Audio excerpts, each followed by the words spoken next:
The meeting of the Planning Commission on Monday, June 24th, 2024 is hereby called to order at 6:30 p.m. Christina, can you call roll, please? Stewart? Here. Skinoni? Here. Mitchell? Here. Rigby? Here. Najak? Here. Moreno? Here. And Commissioner Twing is excused today. Thank you. Do we have a city council update? Not today. Not today, thank you. We have the approval of the minutes for June 10th, 2024. Do we have a motion to approve? I move to approve the minutes of June 10th, 2024 as written. We have a motion. All those in favor, say aye. Aye. Aye. Aye. I'd like to abstain. Any opposed? Motion carries. Thank you. And so we're on to public comment. Do we have anyone that signed up to provide public comment, Christina? None today. None, thank you. So we're on to the Commission for Citizen Involvement, general updates. I don't have any with me. Did we receive any? Okay. Moving right along, we have a work session. The Housing Needs and 7.1 Housing Needs and Production Strategies, House Bill 2003, Work Session 6, PP 22-0005. The Commission will review and provide input on the Draft Housing Production Strategy, HPS, prior to the public hearing tentatively scheduled for September 9th. Staff coordinator is Erik Olson, Long Range Planning Manager. I was reading Lone Ranger. Welcome back. Thank you. And actually, I hate to interrupt the flow here, but I was hoping to take a brief moment to acknowledge somebody before we moved on into the work session. So I just wanted to take a moment to celebrate a departing planning commissioner who tonight is their last meeting. Commissioner Philip Stewart has been, he's decided to step down from the commission after about 6 years of service on the planning commission. So he was originally here from 2008 to 2010. He came back in 2020 and has been here since. So, we really appreciated everything that you brought to the table here as a planning commissioner. You were definitely bringing a lot of architectural experience and expertise to the commission, and definitely a clear commitment to the community and a nuanced understanding of development here in the community. You really helped to shape the growth and development of the city over those 6 years, and I would say just in general, you've been involved with a number of projects, and it's kind of hard to explain everything that's come to the commission in the time that you've been here, but I will just say, most recently, he's helped out as a member, the Planning Commission representative on the Housing Production Strategy Task Force. That in and of itself has been a pretty huge effort. It's been about a 2-year effort, and he's been, providing a sort of Planning Commission perspective, architectural perspective on that task force, and it's been incredibly valuable. So even just sort of that alone is a huge piece, and sort of what he's done outside of the commission formally. So I just, that's just kind of a small chunk, but there's a ton of, work that you've left behind here. And, I think, maybe even more than anything, I appreciate the way that you approach discussions, like very even-minded, very oriented towards building a consensus, and just a huge willingness to listen. And we're really going to miss you. It's going to be a difficult shoes to fill here. So we're profoundly grateful for the time, energy, and heart you've invested in making Lake Oswego a better place for all of us. And on behalf of the entire commission and the citizens of Lake Oswego, we want to extend our deepest gratitude and wish you all the best in your future endeavors. Thank you very much for your thoughts. And I will say that I think this go-around, I've been fortunate to work with a lot of, really strong planning commissioners, including all of yourselves. And we got a lot done, I think, in the 5-6 years that I served, and I think we were really efficient in doing so. So I appreciate everyone's planning commission and staff, all your help and support. Thanks. And just, we have some items for you, a distinguished service award, as well as City of Lake Oswego blanket and a card for you. So just, we really appreciated all the dedication that you had to the commission and the city. So thank you again. Thanks again.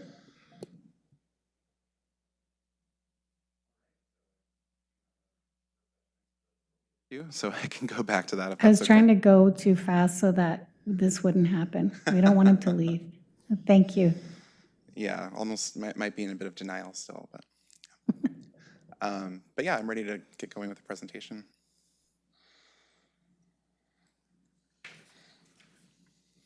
All right, so as Chair Moreno mentioned, we are here to talk about the draft housing production strategy tonight. In particular, going to focus on some questions that we'd like you to answer that are somewhat outstanding. I mean, just sort of more discussion is needed there, but for the most part, we're getting towards the end of this project. So this is, we finally have that draft document available for you to take a look at. So I do have some folks from our consultant team at MIG here joining us tonight. I will mention, so I will be covering a portion of the presentation talking about public engagement and what we've been up to for the last few months. Then I will hand it over to Kate Rogers at MIG, talk about a little bit of what's in the draft HPS itself and lead some discussion on some of the outstanding discussion items there. And I will close with some next steps for the project. And yeah, Kate and Matt, I don't know if you just wanted to say hello really quickly, but I appreciate you being here. Be here with y'all. Hey, this is Matt. I'm happy to be here as well. I will be off camera this evening at an eye doctor appointment this afternoon, and nobody wants to see my eye on that giant screen. So yeah, I'll be watching you and listening to everybody else and helping answer questions if the need arises. But yeah, thanks. Thank you. All right, so I will get going with a brief description of some of the public engagement that we've done in the last few months. So this is just kind of a look at the overall project timeline, giving you a sense of really where we're at in the process. This is a multi-year process. We sort of initially started out with the housing needs analysis and have then sort of used that as a base to develop our housing production strategies. You'll see we're kind of at the stage of the project where we're going out with the draft report, and we will sort of take your input from the task force and put that into the final report before we go to a hearing. And as you can see, we had originally planned for 6 housing production strategy task force meetings, but we ended up holding 8 of them. So just wanted to note that they did a little bit more than was asked. In terms of what we've done in the last few months, we've had a community forum. I think we actually have spoken to you after this occurred, so this isn't necessarily new to you, but we did have a community forum back in March. Not a huge turnout, but we did also concurrently hold an online open house survey for about 2 weeks that folks could fill out at their own leisure, and so we got about 134 responses to that.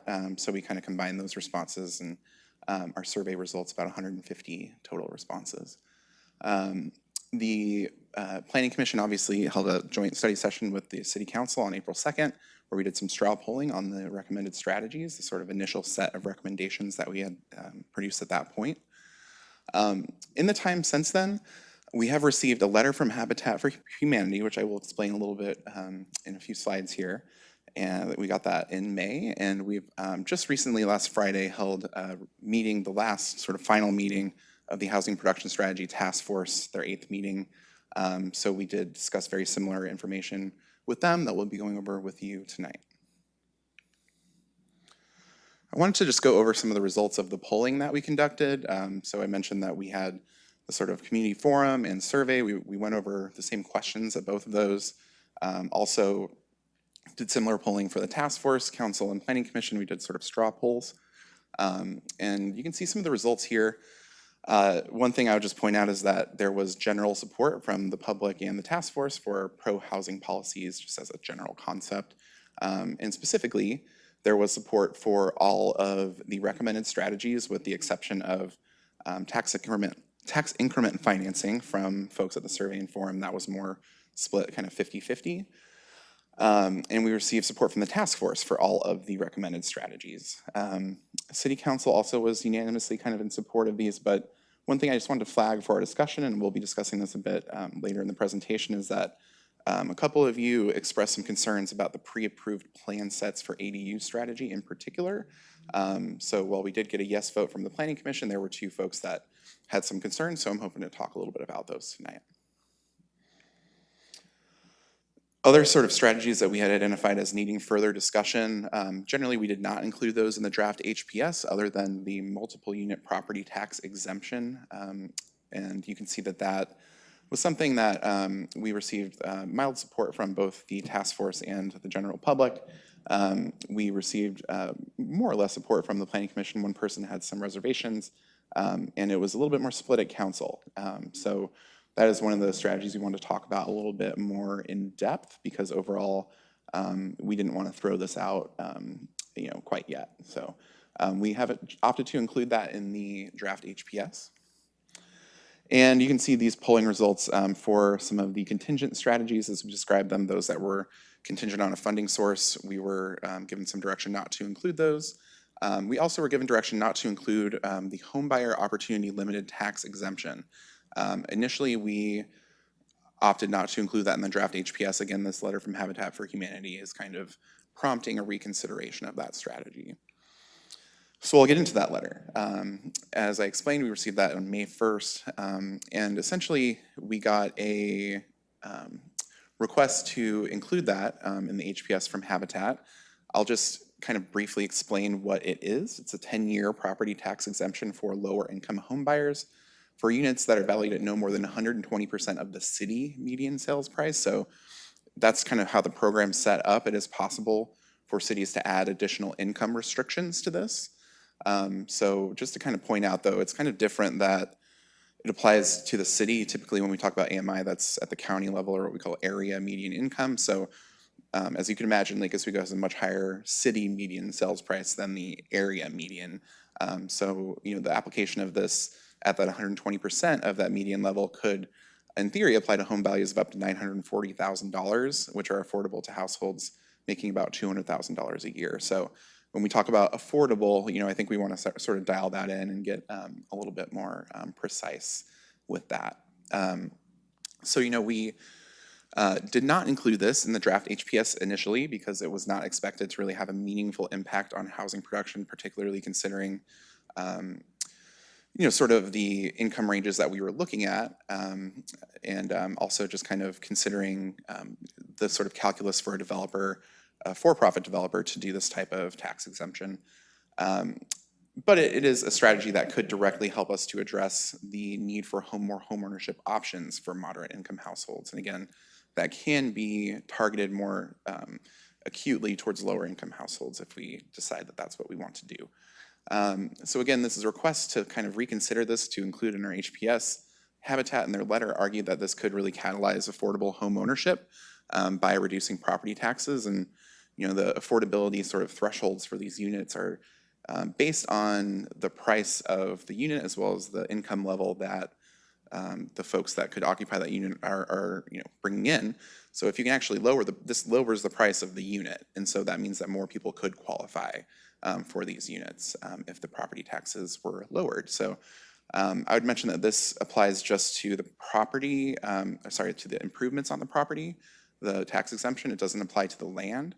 But generally speaking, that property tax for a 3-bedroom home would be about $333 a month, and it could be up to 4 bedrooms for $375 a month.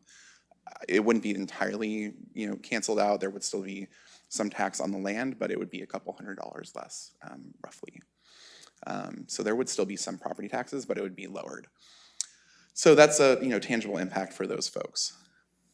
So really, I wanted to have a little bit of discussion about the homebuyer opportunity limited tax exemption and whether or not you all have thought about this any differently, considering what we heard from Habitat, and specifically, taking this in light of, we originally did not include this in the draft HPS because we thought, well, we don't think that this is going to be used very heavily within the city. However, since that time, since we made that decision, we've got, a direct request from a developer saying, hey, this would really help our project and make these units affordable to folks that are earning less, lower income. So anyway, I just wanted to open that up and just kind of ask if you have any questions about the whole T, and then perhaps take like a straw poll after we've gotten some discussions out of the way here.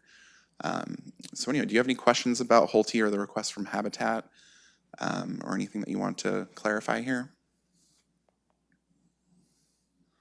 I have a question. This may be a silly question, but in the previous slide, are you saying that $200,000 in income would be considered lower income households? It would be considered moderate income, but that's again based on the 120% of the median city sales price. So that's kind of why it's so skewed as to what would be different than when we look at it for the county or the area median income, because the city would have, higher incomes than other cities in the county. So generally speaking, we again have the ability to say, instead of 120%, let's target, 80%. I believe in Portland, they did something like 100% of the city income is their limit. So yeah, there are different sort of income restrictions that can be placed on this. And obviously with all these projects in the HPS, there's, we're identifying a project, but there's a lot more that has to happen in order for that to be implemented and actually, take effect. So these are the types of details that we would, hone in on before we actually passed anything or adopted anything. Thank you. I have a comment, would be, is there a way that we can assure that the people who are selling or developing these houses keep their pricing static in relationship to that affordability? Because I could see there becoming some sort of like bidding war, prices increasing because, oh, the homeowner can pay an extra couple $100 a month now on this mortgage. So then, the price goes up, it's supply and demand. There's now more demand in our area. So I could see it kind of being a catch-22. So I like with like the Habitat project in particular, that land is deed restricted to a income amount. But I could see if there are other places in the city that it would kind of create an inflationary environment on pricing. Thanks for that input. Yeah, I think, we aren't necessarily sure how many places this could be applied and whether or not, it would have applicability beyond the Habitat site, but it obviously, could. I think I would just mention, obviously there's a benefit for having these tax exemptions that are tied and specifically offered to nonprofits, because you have a little bit more of an assurance that that property is going to be maintained for a long period of time as affordable housing. And there are fewer assurances with this. I think there might be some ability to, sort of write unique criteria to get that, but I'm not sure what legally is within bounds, I guess. So I'll have to follow up on that.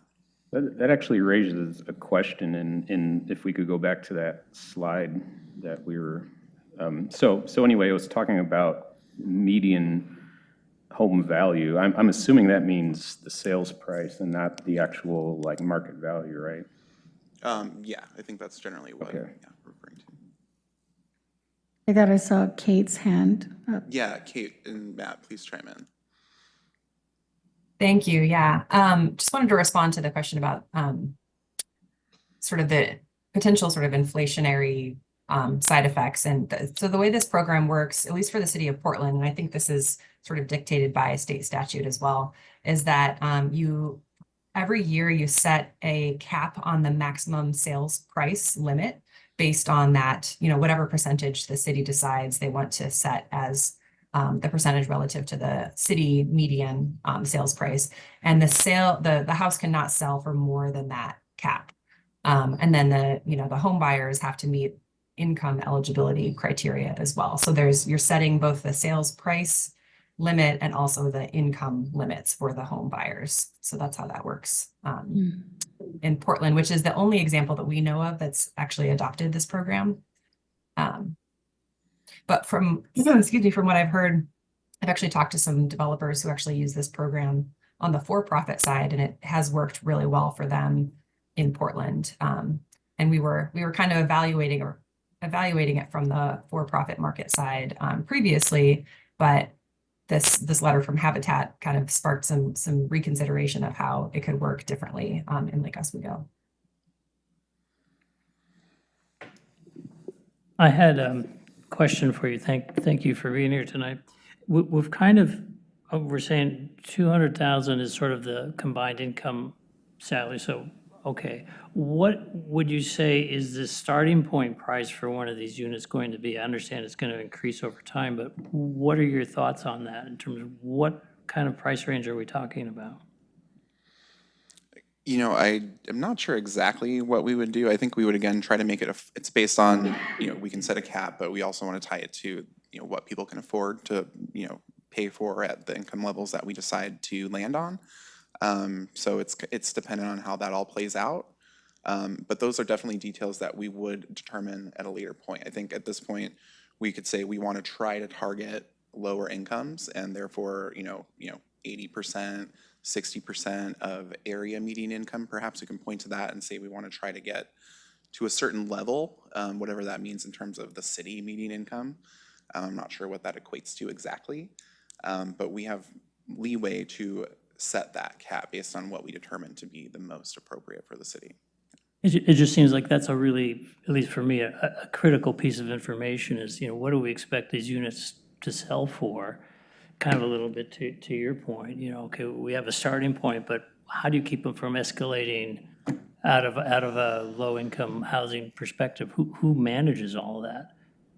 Well, again, so in terms of the price for these homes, you know, we would set that cap on a yearly basis. And so this would be, you know, that would be, I believe, sort of a city responsibility to do that. If I'm not mistaken, I'm not exactly sure how the sort of function is, what that process looks like, but you can set that cap at any, you know, point you'd like. So that is kind of the ultimate takeaway, is that we can control for those increases by setting that cap at a, you know, limit that we deem to be acceptable.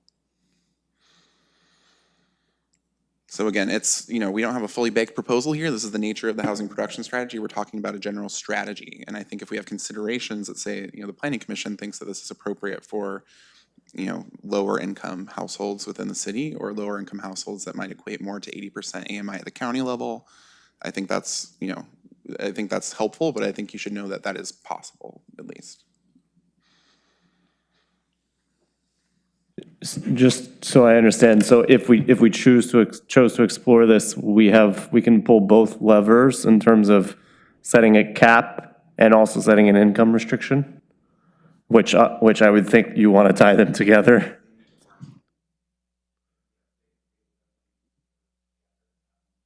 Sorry, the microphone is now. Respond. But yeah, sorry, Kate, you should definitely answer this one. The microphone was malfunctioning. Yeah. Yes, that is right, that you would set the cap, the sales price cap, and you would want to kind of calibrate that with whatever income limit you think is most appropriate. So I think that might be the place you would want to start, is think about what sort of income level, whether it's relative to just the city of Lake Oswego or relative to, you know, the wider area. Kind of choose that eligibility criterion, and then you would look at what, you know, home sale prices would be affordable to that household income level, and then kind of set that cap accordingly. I mean, at least I think that's the way that makes the most sense. I mean, you would want to consider market factors that are in place at the time as well, but I think that's how you think about it. Sure, okay, thanks, Kate. I think there's a question about the administration of this, and I don't suspect there will be 15,000 units out there, but in terms of like verifying the income on the back end, like that all falls on sort of the city responsibility, or the developer who's selling it, or a little bit of both public-private administration? I guess I'm trying to figure out the gauge of like what's the resources to make sure everyone's following the rules. Yeah, I think that the resources required for this are fairly minimal, and I'm not sure exactly like the way that it's broken down, but I know that, you know, there is sort of a commitment needed on behalf of the developer to apply for this, you know, prior to selling the townhouses, of course, but yeah, the city would also be involved with this at all as well. So obviously, when you're talking with a nonprofit, they have, you know, mission sort of driven things, commitments that they need to meet on their site, that will sort of help steer that to a degree. But, Sure. I mean, I guess from my perspective, like, we have Habitat, we have like, a, you know, very credible source saying, please consider this. So I think when I read that, I think it should be considered. Though I think when we were at the city council joint meeting, I was more of the, like, all the options should be on the table, mindful of the resources it takes to do them. And I think, you know, we're at the point where we have to start not having all the options on the table. But again, I would at least want to explore this, but I do, from my perspective, 120% of the, like, that's way too high. I'd want, if we were gonna explore this, I'd want it to be like 60% of median. Like, let's really focus on much smaller number, more affordable housing. That's my opinion. thanks. Appreciate that. And Kate, I don't know, do you have any detail on the administrative piece? Like, did you get any insight from the city of Portland on that by any chance? I don't have any very specific insights, but I mean, the Portland website lays out, you know, the application. There's an application that you can fill out either on the purchaser side or on the developer side.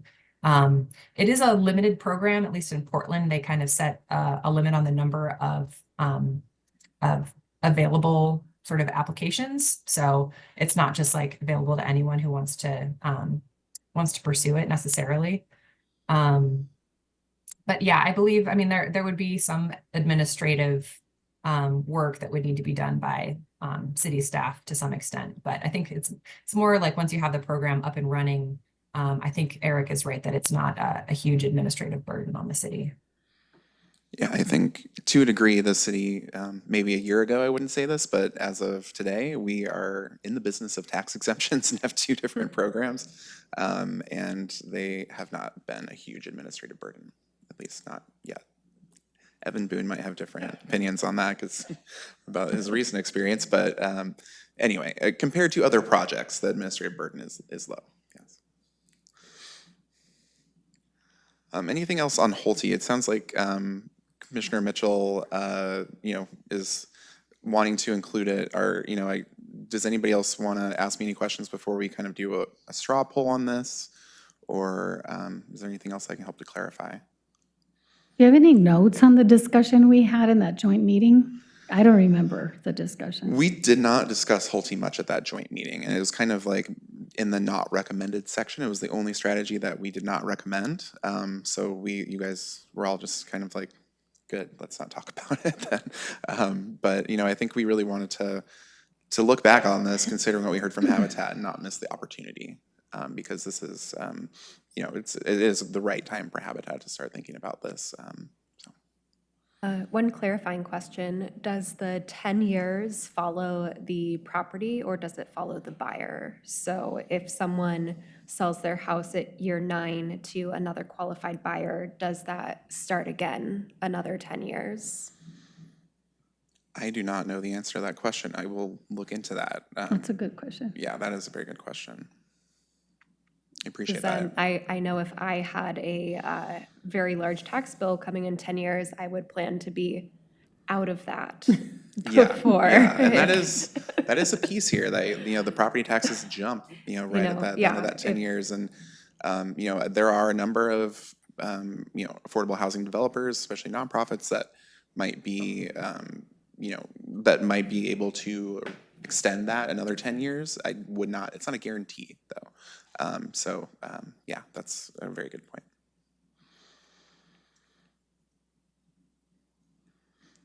All right, if this is enough information, we could take a straw poll. If you do want to wait to the answer to that question, I don't know if we can try to get a quick, try to circle back quick, but yeah, I think, yeah, Kate, we'll have to look into that, but I'm not sure if we can answer that right away. I guess my only thoughts on it is that there's still a lot of little details need to be worked out. Conceptually, I get it, kind of, you know, what you're saying, you know, what we're all kind of saying, but it's pretty loose and just, it feels ripe for its use at some point. It just, there's not enough guardrails around it yet for me to feel really good about it. But conceptually, yeah, okay, I get it. Yeah, and we could also kind of phrase this more of like evaluate the Holte program. Maybe that's our strategy. And then we're committing just to take a look at this, not to adopt it necessarily. So that could be another sort of way to think about this. Again, considering that the guardrails need to be put in place, but I think we do have some leeway to do that here. So.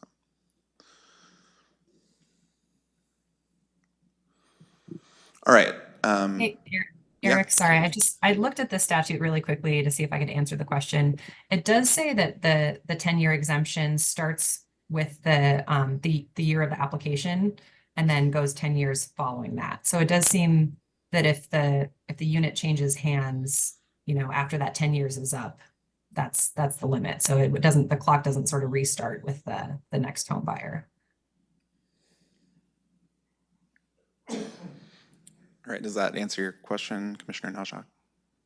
Yes, so the city would begin collecting revenue after year 10, but that would also have implications for that second owner as well, and the value of the property, knowing that, in a year or 2 or 3, again, their tax bill is going to be higher, so. Yeah. Yes. Yeah, I think that tracks with what I've understood about this as well, that it goes with the property, I believe. So then adjusting the property value for this program, how would that affect the neighborhood where that property is, the property values wherever that's located? I don't know that we would ever expect affordable housing development to have a negative impact on property values in Lake Oswego necessarily, at least. And that's, nothing that we consider in our analysis.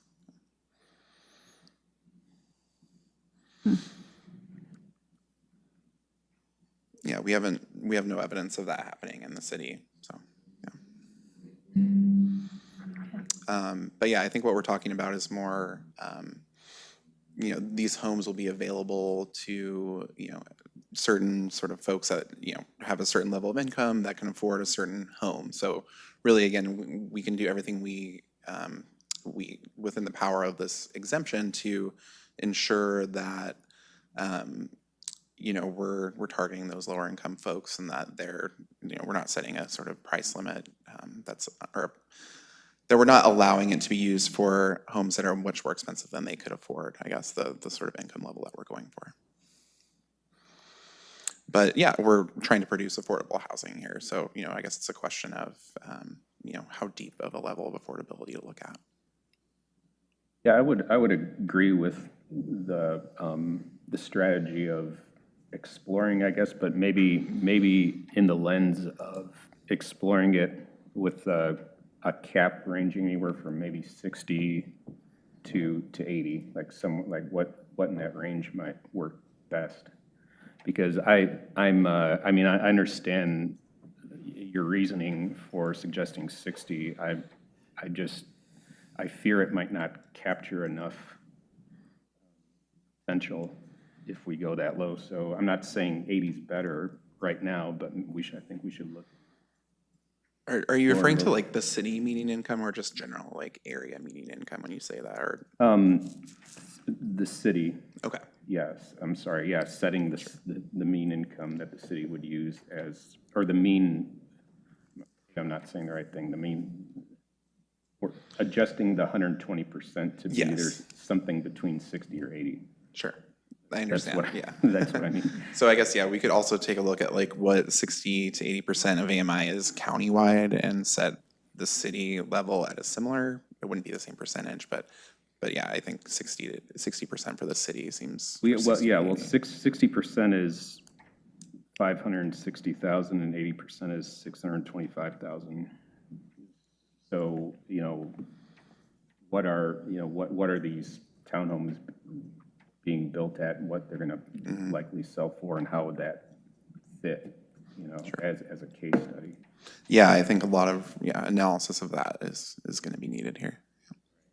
And as I recall, I believe there's a minimum bedroom requirement too. Is that correct?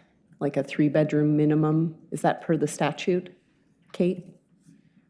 No, it isn't. Now, the city of Portland sets that minimum requirement so that we're not talking about, 1-bedroom apartments here. We're talking about like a more substantial home. Yeah, and That's I right. think, Yeah, sorry. that's set by, sorry, Eric. Yeah, that criterion is set by the city, and I think the statute gives some flexibility for the city to choose that type of eligibility criteria. And you could also have other sort of design related requirements for the units that would qualify as well. Yeah, I think, just really want to, I guess, stress some of the unique features of this and of this tax exemption, and it would be the only tax exemption that we think that would apply to home buyers that we could, use to benefit purchasing of homes, not rental units. So there are a lot of ways that we could sort of cater this, and that's a good example of how they've done that in the city of Portland. So that's one thing that we could look at. And when we're talking about habitat, for the most part, I think they're 3 and 4 bedroom units regardless. But that doesn't mean that we couldn't still kind of require that if that's something that we were interested in doing. So again, a lot to consider, but a lot of this I think can actually be captured in criteria to the extent that we can agree on those. Right, and I want to reiterate something that came up during the task force meeting on Friday. Is there was one participant who had asked the task force and the planning commission and city council to look at how these programs can support workforce housing. So housing for people who work in the city but can't afford to live here. That could be, teachers, firefighters, policemen, that sort of thing. And, this could be something that could help. That's right. Yeah, I think there are a number of ways that we could potentially tie in what you're talking about in terms of workforce housing and trying to make sure that it's specifically being provided for the folks that work here. But, we could apply that to a number of different strategies, but this is one of those that might actually make a lot of sense to tie it to. One comment from the housing development side is that workforce housing, when we use that term, we mean the 80 to 120% AMI, not necessarily any specific job title. Some of the ones mentioned might be making below that. Yeah, I think that's a good point. I think when Commissioner Stewart said workforce housing, I think the comment was probably more not about 100 or 80 to 120% of AMI as opposed to just and for I the actual apologize. workers. The task force member actually didn't use those words. I did. So I called it probably something I shouldn't have. No worries. I appreciate the clarification, but yeah, no worries. It would be interesting, though, if we could have a criterion, and I don't know if this would be allowed by statute, whereby the person that purchased this had to work within the city limits.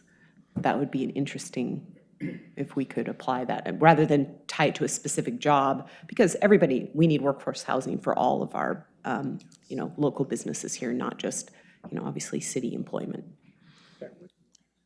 Yeah, that might be a administration challenge, but yeah, it is possible to be a statute, and it has been done in other places from what we understand. What is the correct term for this?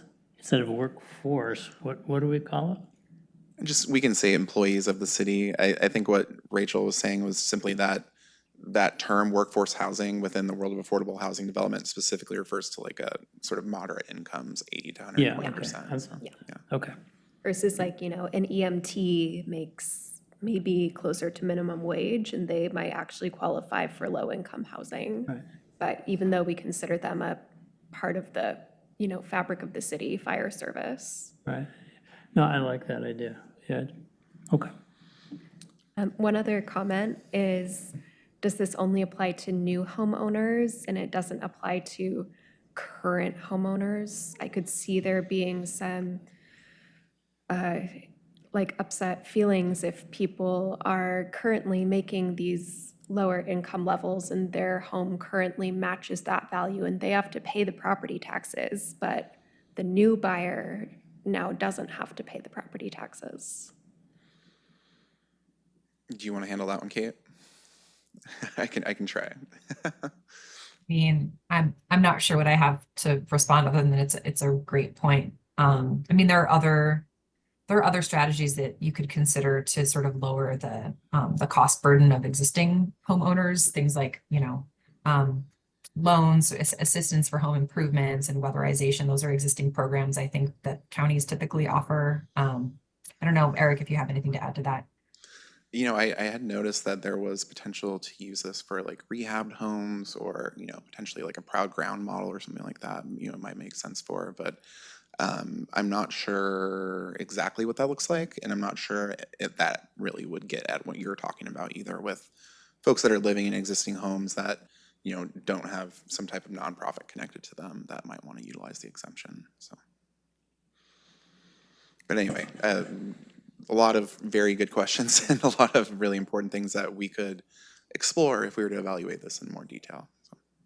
So. I think I agree with what you said, Dave, about there being many avenues for abuse in this program.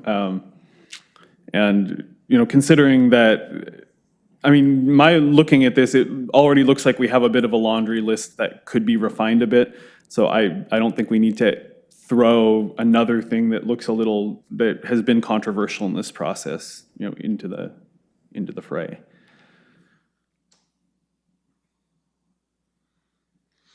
All right, do we want to take a quick straw poll? How about just quickly raise your hands if you are in support of evaluating this, including this in the HPS as an evaluate strategy. Before you vote on that, the purpose of the hearing tonight, We don't have a hearing. purpose of the study session. Yeah. Is to determine what should be at the public hearing. Yes. Okay, we're not making any decisions tonight. Okay, you want to flush that out and bring it back at the next hearing, make a decision, make a recommendation, or not? Yeah. I just don't want. That's what we mean by saying Right. include it in the HPS. That would go to the public hearing. Right. All right, so Yeah. please raise your hand if you're in support of including this in the version of the HPS that will go to the hearing. All right, so I'm seeing 1, 2, 3, 4, 5 yes, and I'm assuming that's a no from the other. Yeah. All right, so 5-1. All right, appreciate it. So again, we'll kind of phrase that as evaluate and take some of the considerations that you've made tonight with respect to income restrictions as well into consideration, just sort of overall in what we put in the document. But again, this is a longer process that will play out, and we'll have much more discussions about that. So, but we want to capture what you've all provided tonight. Great. All right, Kate, I think it's now it's your turn for the draft HPS strategies. All right, thank you.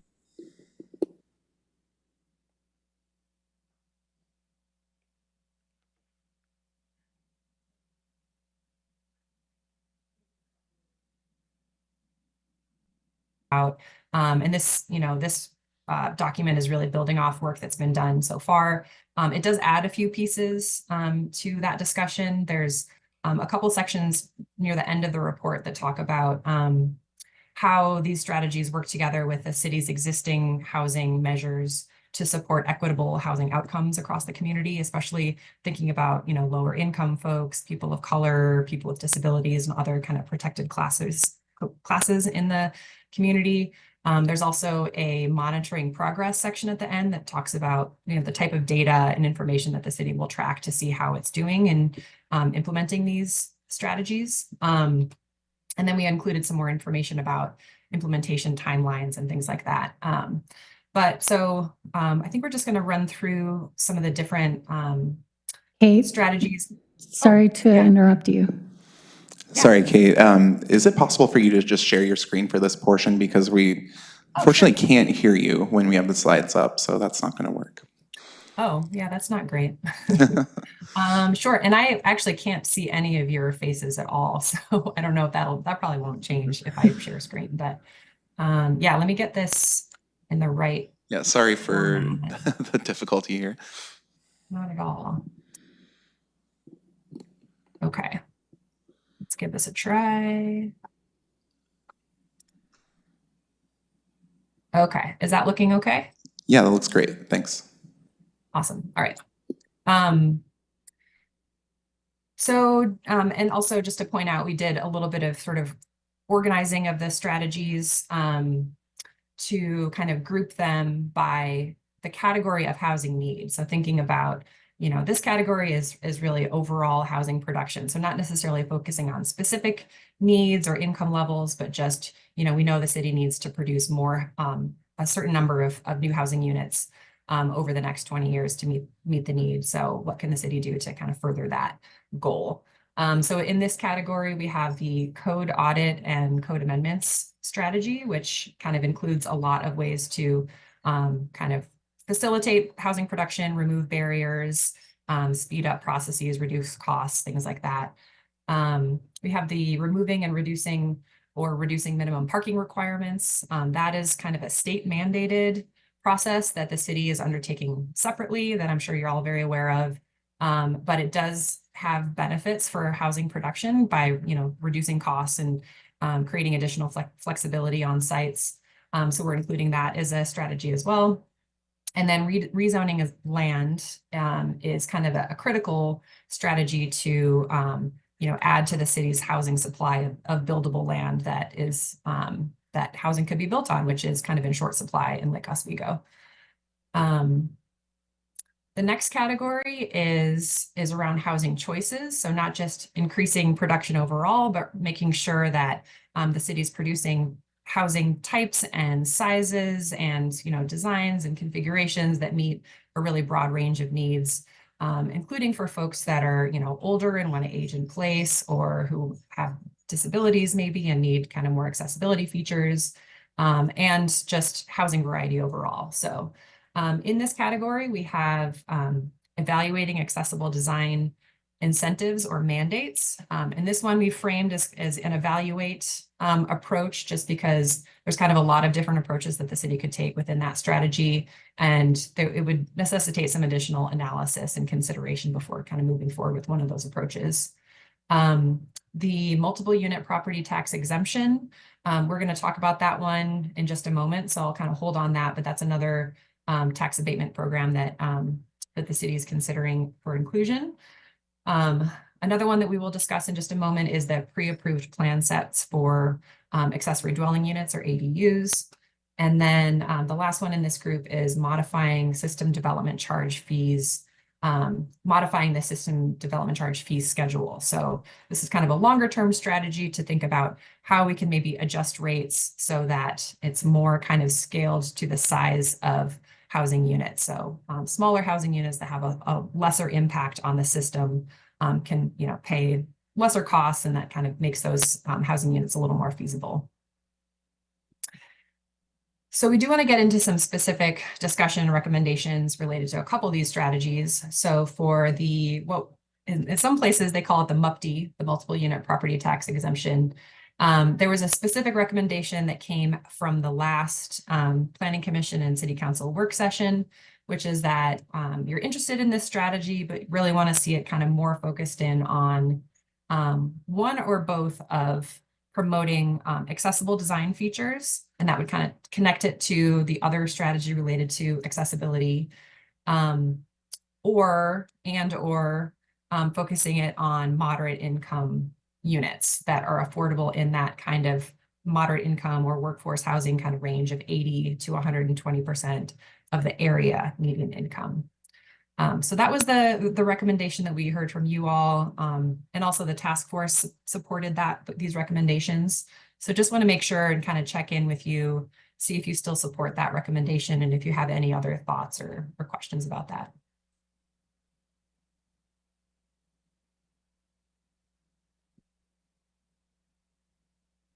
I guess concerns or comments that you might have to offer?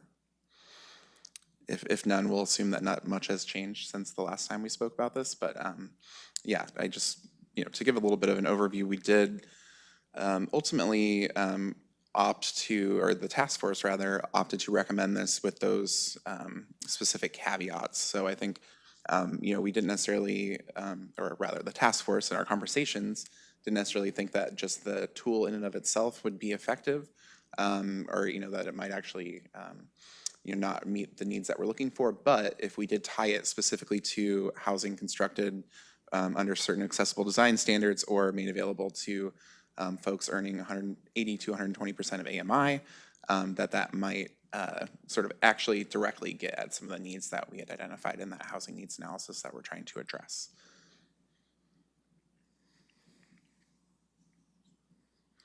This is kind of one of those broader tools that we've recommended, kind of narrowing its applicability just for those two things. All right, I'm not hearing anything from the Planning Commission, so I guess we can move on, Kate. All right, thanks. So the next one we wanted to take a moment to discuss is the pre-approved plan sets for ADUs.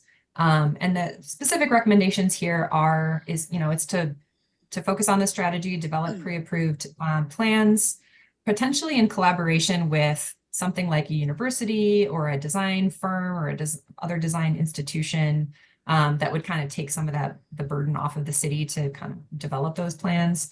And then, this strategy involves working internally to make sure those plans meet all the city codes, building code and development code, adopting reduced fees, because this process kind of takes some of the work out of the process of, the city knows that these plans already meet its requirements to a large extent. There is, some verification that would be needed, but because it would be less burden on the city to do that review, there could potentially be a reduced fee, which would be kind of an increased incentive and a way to kind of streamline the process for applicants. So that's the recommendation. We did hear a couple of maybe quibbles or concerns at the last work session, so I just wanted to see if folks were still having concerns or if there's anything else you wanted to kind of work through here. Yeah, I'll say I'm sort of taking the position on this I did before, which, I mean, generally I agree with exploring this, just with the caveat that homeowners would have the opportunity to do some customization to the non-code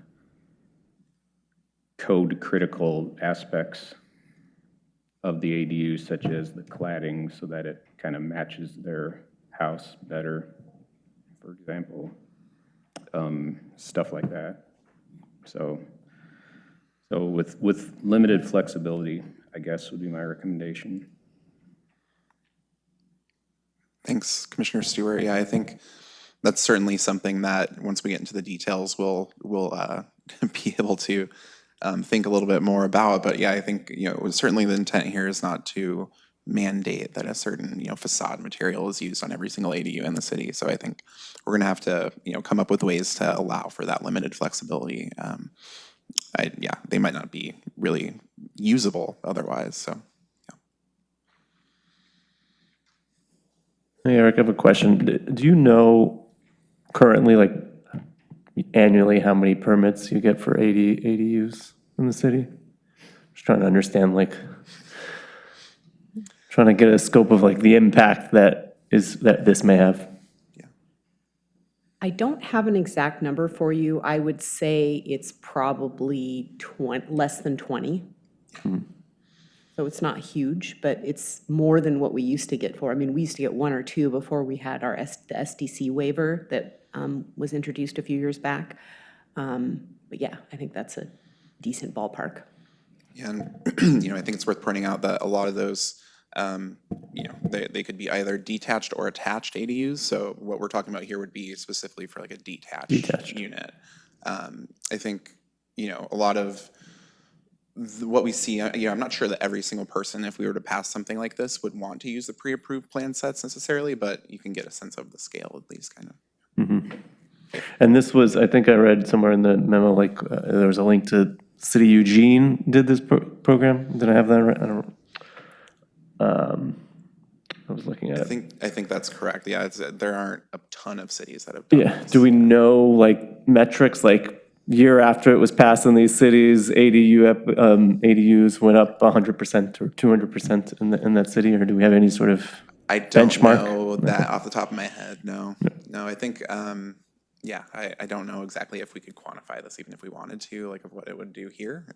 But the idea is to incentivize more of them. Yeah, no, I agree. But yeah, you know, in terms of the effect that it had in Eugene, I don't know, Kate, if you have any data on that. She's shaking her head, I think. Yeah. No, I don't. I've actually reached out to them a couple times, and I think they must be just really busy and haven't haven't had a chance to respond. I do know that they've kind of expanded their program where it started out with, I think, just two plan options, and now, I think they've collaborated with some local architecture firms that kind of expanded their sort of menu of options. So now they have like 6 or 7 different design choices, which is nice because you can kind of choose the one that fits with your aesthetic and, you know, your site and size of home and things like that. So you can make it, even if each plan itself is not super customizable, at least you have options to choose from. Yeah, it's also, you know, you get into the different sort of neighborhood character typologies that you might find around the city, and you could see there being a lot of opportunities for collaboration with neighborhood associations to create sort of context-sensitive versions of these. And, you know, that we probably don't want to get into every single neighborhood association and like 25 different pre-approved plan sets, but, you know, I think there could be a lot of opportunity for customization at least. So. Thank you. Kate, would it be possible to, in the next session, see some of the, I think you said 5 or 7 different designs that are in Eugene? And if any of these are built, you know, just what does it look like finished? And how, a little bit, I think, to what Don was saying is, you know, what's the pros and cons of the program so far? Well, I can certainly show what the sort of the design illustrations look like. I don't know that, I think that expansion of the program was relatively recent, so I'm not sure how many built examples they have. But we can definitely try to reach out to their city staff again and see if we can get some more information from them. It's a great opportunity for, you know, either a sort of virtual tour or a, you know, actual, you know, field trip or something. So I think if we do decide to recommend this for inclusion in the HPS, that's something that would make a lot of sense to dig into. Yeah. Dave, I think in the memo at page 31 of the PDF is like a link to the city of Yeah, Eugene's. I'm just looking at your screen. And then you can go, it'll show you like the designs. The Pine, the Reach, these are the names of the options, so you can go through and check them out. They look awfully small. ADUs are small, then specifically they are intended to meet a need for smaller housing units. It's just one of the housing needs Like that we're roughly how many intending to square address. feet? It's 1,000 square feet or less, right? No, in Lake Oswego, ADUs are limited to 800 square feet. Maximum. Maximum. Yes. And also, that's at a height that's less than 18 feet. If you go over 18 feet high, then you're limited to 600 square feet. That's right. So not quite as big as a cottage cluster, but yeah, not vastly different in size either, or a cottage within a cottage cluster. But yes, they are small, and that's kind of what they're intended to be. That's the purpose of the ADU. Yeah, it's, you know, it's not what we would quote unquote call a tiny home, but it is designed to meet the needs of folks that want a smaller living space and necessarily aren't wanting to take on a large living space, and that works for a lot of folks, especially as you know, folks age in place, maybe want to live adjacent to other family members, multi-generational living, that type of thing. So that's kind of what this is. That's another sort of part of the need that we're hoping to address. And to add clarification, if there was a HOA or CCNRs that said we don't allow this, it still wouldn't be allowed, correct?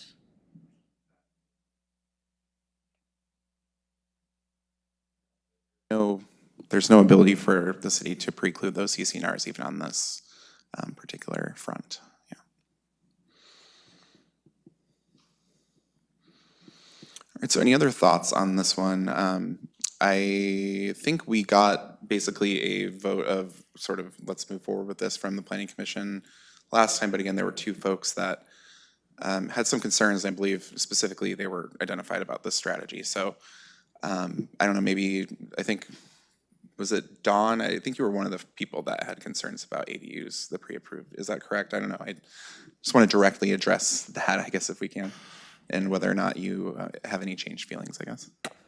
Sorry, Eric, I don't recall having a Okay. objection per se to them. I mean, and if I did, I retract the objection.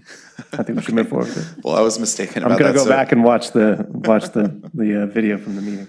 I thought it was you, Don. Sorry about that. Whoever had expressed that opposition to the strategy, though, I don't know if you have any thoughts that you'd want to share on this at this point. Is it you? You'll have an Commissioner opportunity Scanari? at the public hearing as well. Yes, of course, yeah. Just any further discussion, I guess, now's a good time.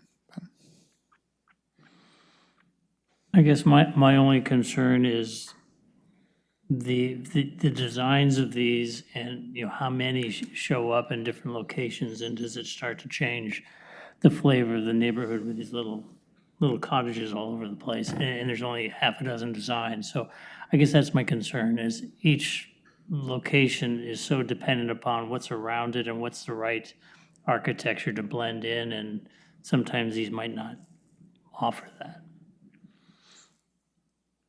Yeah, I appreciate that comment, and I think, there are potentially things that we could do with the design of these that could help to mitigate some of that, and things that we could implement in terms of standards. But, again, the idea is for this to be pretty replicable.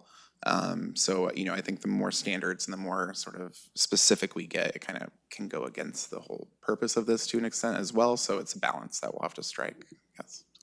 We do have dwelling design standards that do apply also to accessory structures that are pretty universal. I mean, there are some exceptions. If you're in a planned development, we don't have those standards. There's certain neighborhoods that have different standards than others, but in general, it's pretty universal. So someone can put in an ADU today, and they just have to comply with these design standards. And so I think if we were going to have pre-approved plan sets, we'd want it to be designed so it could comply with those sort of universal standards that generally apply throughout the city.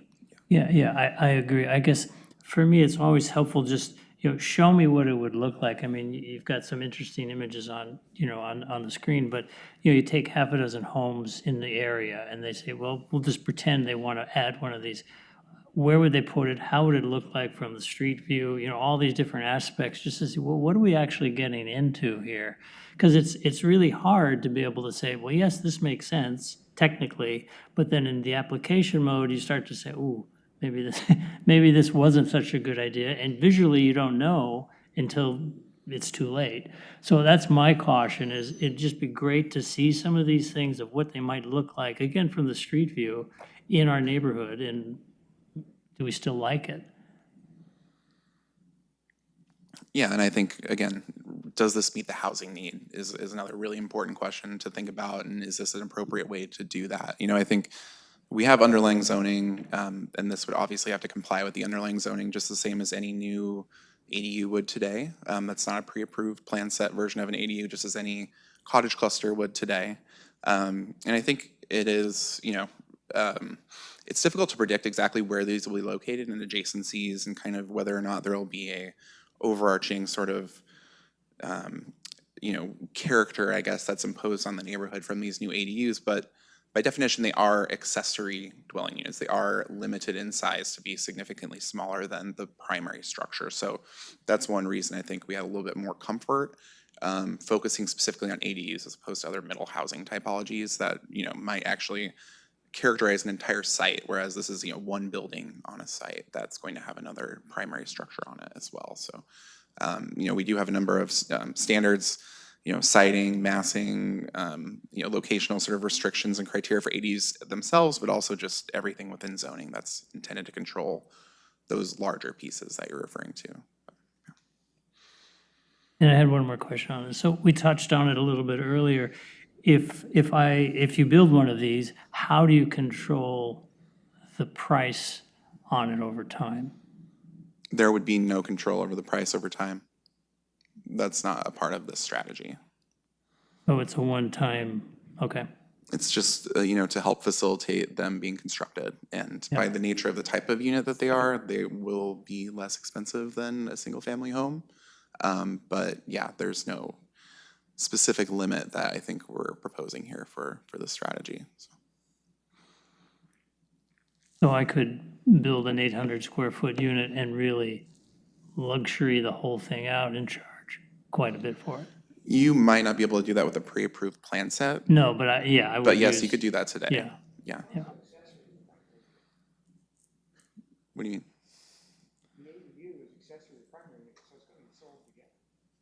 Yeah, Yes, it's yeah. more likely to become a rental unit or something that someone uses for parents aging in place or that type of thing, or a child, a disabled child, for instance, or a child that can't live independently. That could be another way that someone could utilize this. So it's I guess what Planning Manager Olson is saying is it's not getting at the affordability issue, it's getting at housing choice.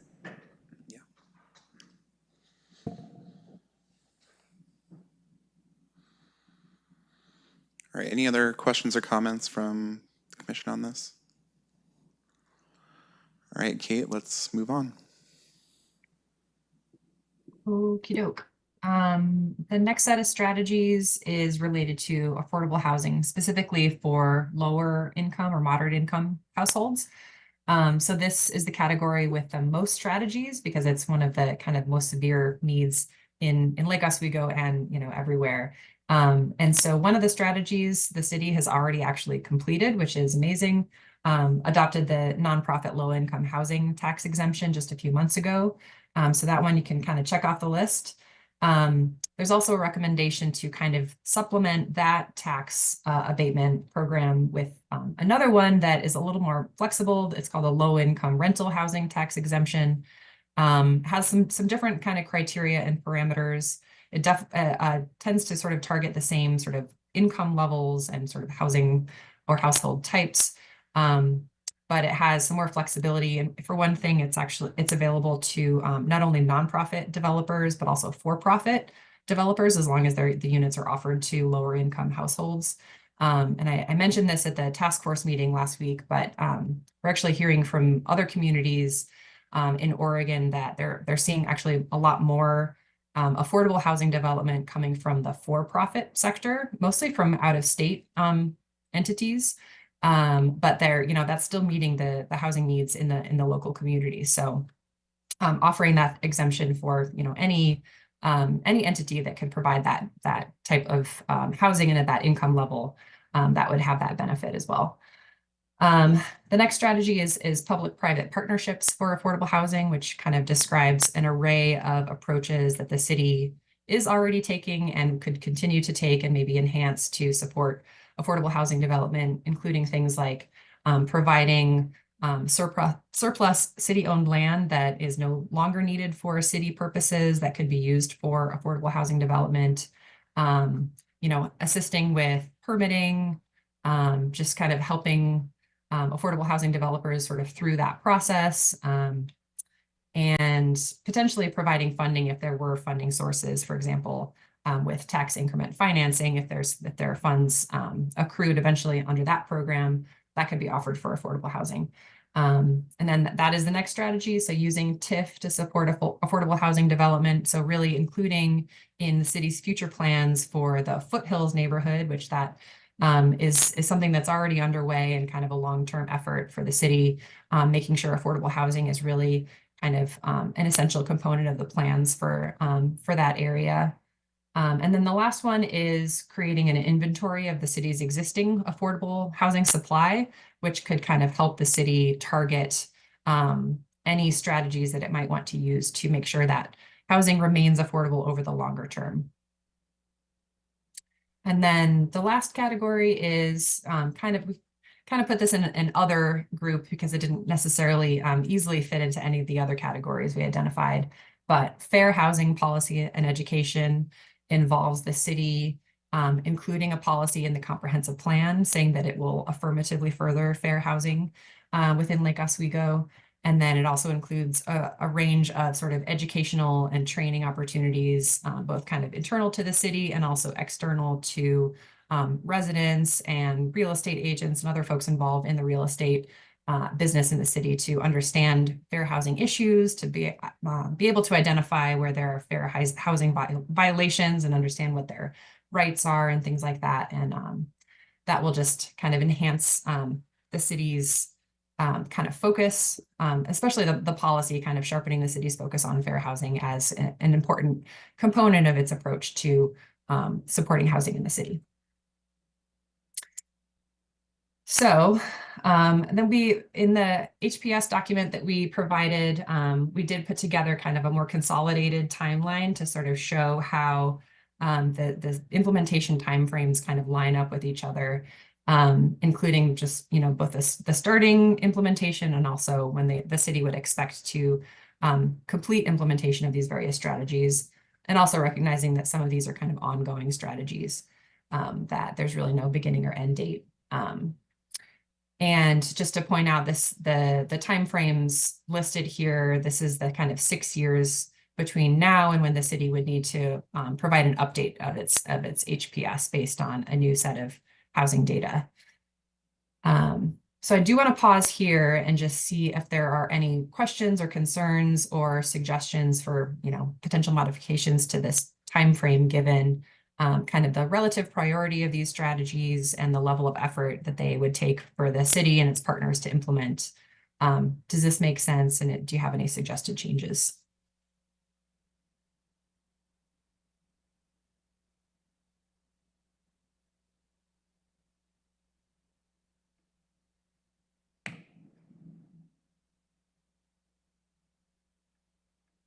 I'm not hearing anything. I'm not sure if that's because I'm not sure that there are a ton of recommendations here, but yeah, Commissioner Stewart. One question, and this kind of came up in discussion a little bit in the task force on the topic of number 2, remove or reduce minimum parking requirements. Since that's already sort of a requirement, I mean, does it make sense to even, like, I guess, tell me why we would include it in this document if we're already doing it? Well, because we can take credit for its impact on housing production by including it in this document. So it's kind of a freebie in that respect, but it's, I mean, there's work involved. Okay, all right, I do remember you saying that. So yeah, that, as you can see, we anticipate getting that done by the end of the year, and we've already adopted the nonprofit low-income housing tax exemption. So there are a few of these that are already taken care of, at least. So we just kind of want to, again, take credit for that, and we have received encouragement from DLCD to not wait until we adopt our housing production strategy to move forward with some of those. I guess the other reason I brought that up is I anticipate that there's going to be a good amount of feedback or input that we're going to get maybe from the public might be on this topic. And so I think we just need to reiterate sort of the situation so it doesn't kind of bog everything else down. Appreciate that. Yeah, we're going to have the hearings on these like pretty close after each other actually too. But yeah, we will have ample conversation on that actually in a month at our July 22nd work session. So. I think that raises an interesting question, I guess procedurally, maybe for you, Evan. Is there going to be like a public hearing on this particular issue, like almost twice, on the reduction of or elimination of parking requirements? Yes, in that we're going to have a public hearing on a recommendation. Now, this just kind of tees up the action plan, and then when we actually put forth the amendment to do so, there of course will be a public hearing. Mm-hmm.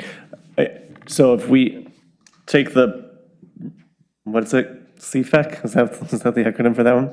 Yep. If the city council approves, there's the hearing, and then city council approves CFEC and whatever we end up deciding. And then there's a hearing on this one, which will have, number 2, will also discuss the parking requirements, which we may have already. Well, again, we're getting credit. No, we're just, yeah. It's a small part of the public hearing. Okay, got it. Yeah, and I think,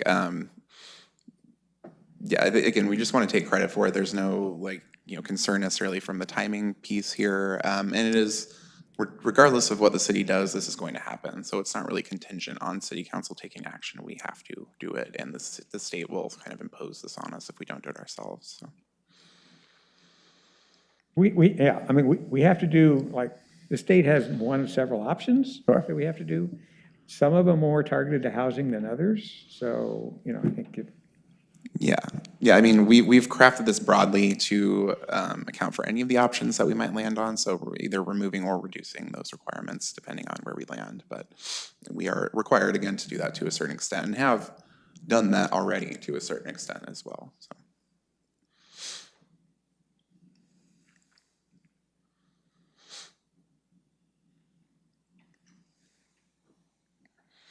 But yeah, I think that's a good sort of way to think of it, though, is that even if something, for whatever reason, if we don't pass it internally, it's still, we will still be doing this, unfortunately, or not, so.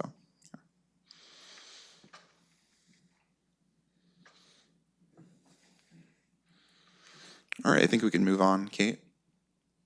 Okay. So the last slide, we just have a couple, more discussion questions.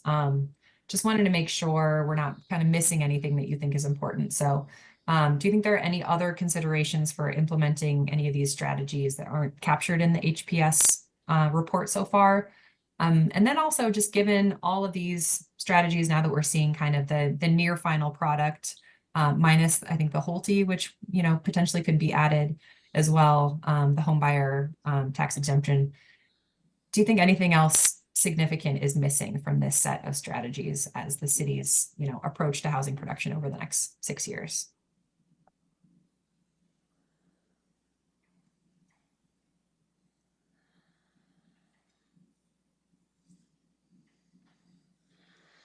We have now 14 strategies, I suppose, so there's, a good number of them in there. But is there any, are we missing anything?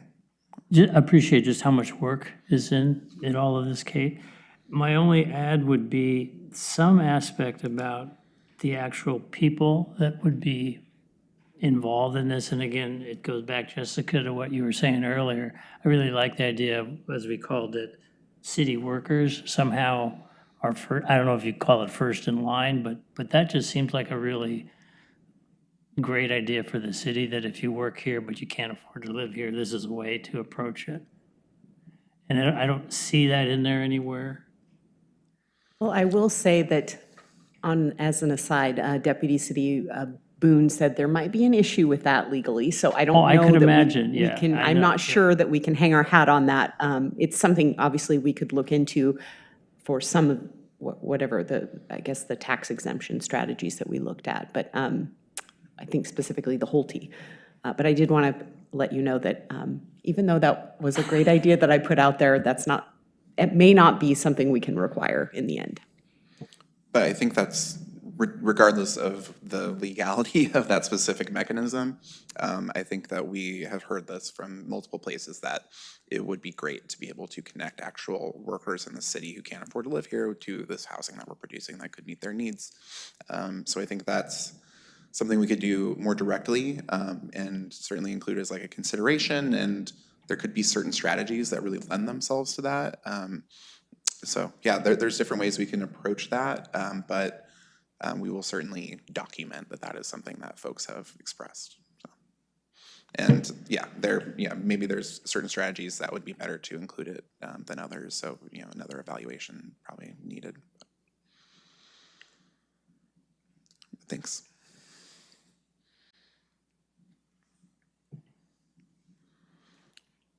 All right. I am not hearing anything else from the commission.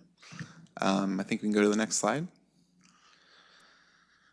All right, I guess I'll just hand it back to you, Eric, to wrap it up. Yes, and thank you, Kate, for sharing your screen on the fly here. Apologies for the technical difficulties. Next steps will be, we have a tentative study session planned for July 16th at City Council on this topic. So going to check in, we might not hold that. We might still hold it, but then keep it very specifically limited to Holte, MUFD, those sort of additional pieces that might have changed. So anyway, that is still tentative. We also have the public hearing at the Planning Commission scheduled for September 9th, and subsequent public hearing at the City Council scheduled for October 15th. So that's kind of the big milestones that we're working towards here. And again, this is somewhat tentative, but we're getting much closer to the actual sort of final version of this. So we're feeling good about this timeline. So yeah, more to come. Can you explain just the first one, the city council, like, whatever, study session? What does that look like? Is that what we went through? It looks Last really month? similar to what we're doing right now, but with the city council. Okay, instead and of so, Avon. so you kind of run, in essence, the meeting, right? You're kind of walking them Yes. through the, okay. Yep, yeah. Yeah, if they decide that they want that, we'll discuss it with them. It's still tentative, so we're not certain. Anything you want to say before we conclude this item, Kate? Or Matt? Thanks again for joining us. No, I don't think so. Just thanks for all the input this evening. And yeah, happy to keep this moving forward and being nearing the finish line. I would just second what Kate just said. Yep. Thank you. All right, thanks, Matt. I hope you recover swiftly. Thank you. I will. I'll look bad for a couple weeks, but you know, I'll feel better tomorrow. So All right. thank you. All right, that should be it, Chair Marino. Thanks. Thank you. And thank you, Kate and Matt, for the presentation. Okay, do we have other business to discuss? I don't have any other business other than the Distinguished Service Award for Commissioner Stewart. Thank you. And how about a schedule review? Of course. So I wanted to give you an update for July 8th. We had originally tentatively planned a update on our electric vehicle charging strategy. It looks like the project sort of coordinator for that is going to need a little bit more time to work with council on a few things, and then we'll come back. So anyway, we're going to have to postpone that, which means that we're going to end up canceling our July 8th meeting. So we're going to have to cancel the 8th, just a heads up on that. And we will then convene on July 22nd. As I mentioned a moment ago, we will be discussing CFEC and the draft CFEC code amendments, specifically some of the provisions related to maximum parking requirements that we haven't discussed in too much detail yet. We'll be going over. So that will be on July 22nd. And then after that, we're getting into almost hearing season, I guess we want to call it. August 12th will be the stormwater code amendments hearing, and then the findings would be adopted on August 26th. And we also have a tentative work session on the variance audit work that Jessica has been conducting, scheduled for August 26th. So that brings us out the next couple of months at least. But yeah, just a note, July 8th will be canceled. Okay. And with that, the meeting is adjourned.